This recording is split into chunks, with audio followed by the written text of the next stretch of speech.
Okay, going to tie with a lovely pike track rattle.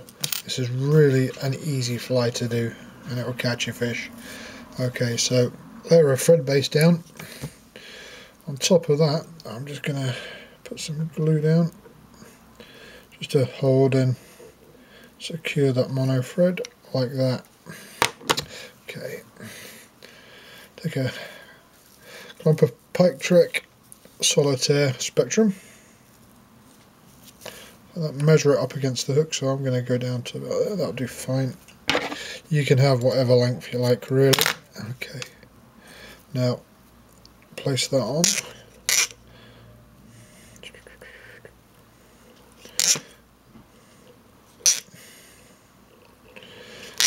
And whip that right the way down to there, and here we go. And then all the way back up, and then back down to about there. That'll do fine. That's a tail section. Okay, so we're going to put a shorter section in there. So what I usually do to get the taper of the fly is just measure it up against there, slightly shorter. Okay, and then same thing, just whip that in. Okay, now, ready for the rattle. Okay, I like to put a base of glue down just to secure it pretty much. Now these rattles are a lot louder than those little horrible glass ones you get, and they take some hammer as well, so we'll lay that on there and that lip secure like so, and I bring a couple of wraps up like so, and that's the rattle secured pretty much on the hook. What I'll do now is I'm going to hollow tie some more of this solitaire.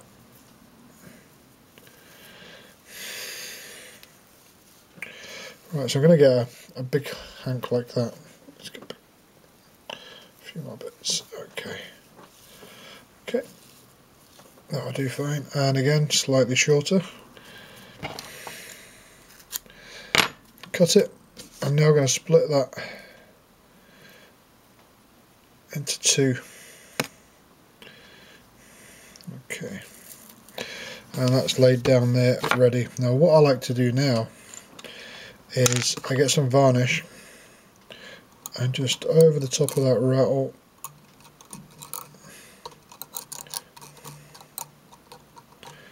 just like that.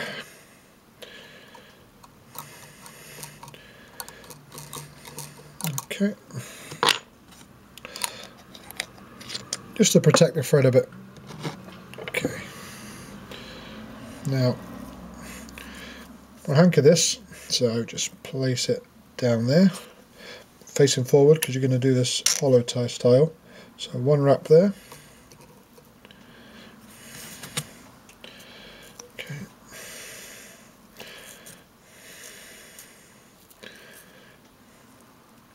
Okay, and one wrap on the bottom. Looks a bit messy just now, but that's cool.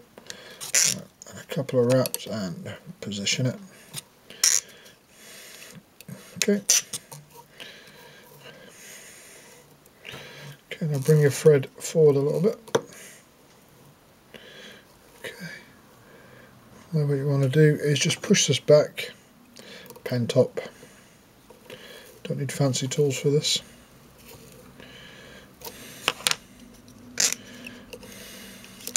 Secure that on there. Okay, that's started to hide that rattle quite nicely. Okay, so what we're going to do now, again, same thing. I'm going to put a hollow tie.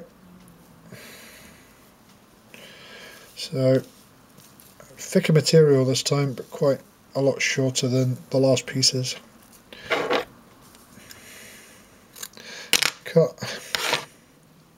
Again, hollow tie this. So right tie it right in front there like that, and one right underneath there.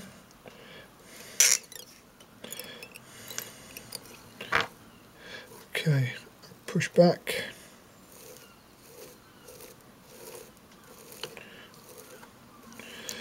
Hold it in position there. Just check, that's fine. Alright, so now we bring that thread just up slight bit, just to there. That'll do fine. I'm going to add even more. Okay.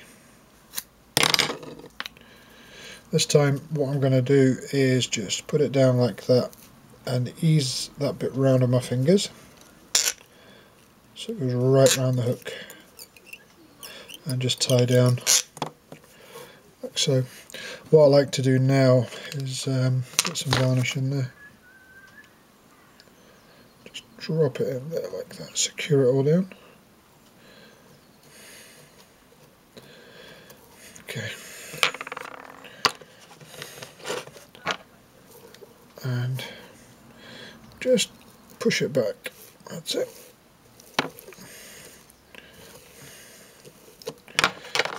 There we go. Secure it down like so. You see we've got a bit of a basic body shape going on there. So now I'm going to tie in some red flash, just basic red flash from Pike Trek. So what we're going to need is, doesn't matter if the bits are uneven.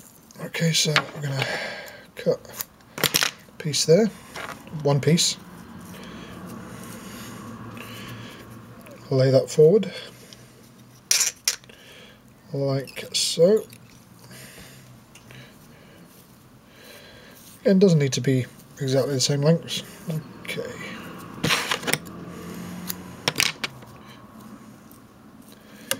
Piece underneath.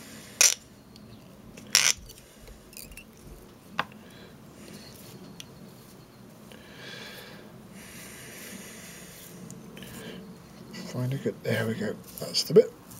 Okay.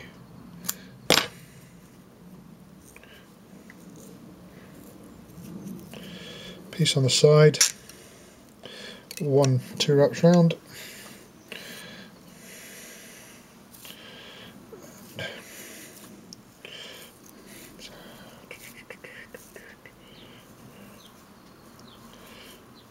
Okay.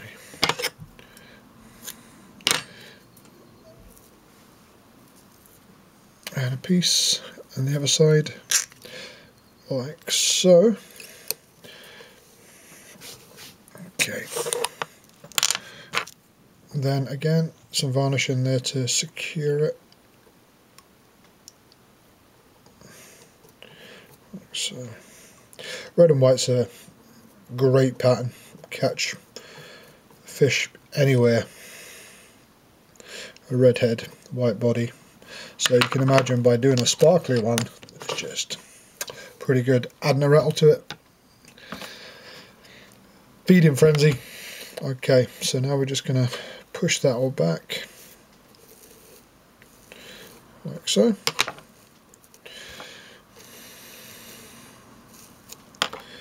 And then bring that forward just about there, that's fine.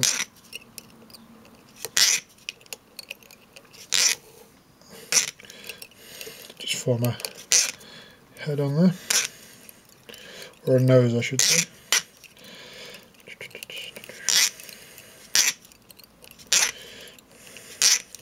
Okay, this is eventually going to be epoxied anyway, so it's not too bad if you make a wee bit of a bulbous end. Clip that off. Okay, now what I usually do, here's a tip. That's looking good.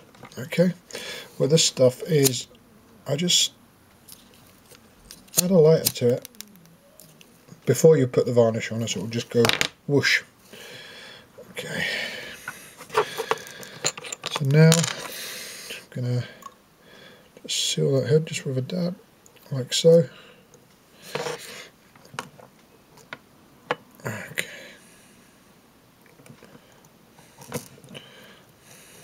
Of course, by adding the varnish with this metallic stuff like that, it actually makes that mono thread go pretty much invisible, which is brilliant. Okay, so your last job. Now normally I'll epoxy these eyes on. So what I'm going to do, I've got some EvoStick Serious glue. It's just a slow setting super glue. So I'll add a bit like that there, and a bit there, that'll do fine. Put the lid back on, and you just get a right mess and it all goes solid. Now I'm using these really cool real eyes from Deer Creek, but do eyes make a difference? Who knows, I'm on the fence. Anyway, what I'll do now is just stick that on.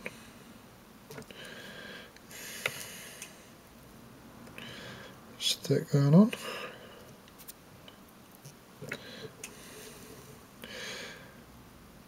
And that's pretty much it, besides a little bit of an epoxy head on there.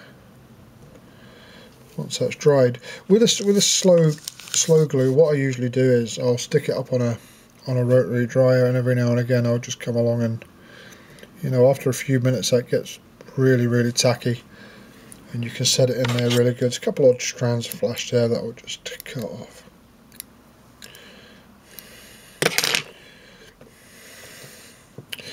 And that is an irresistible fly.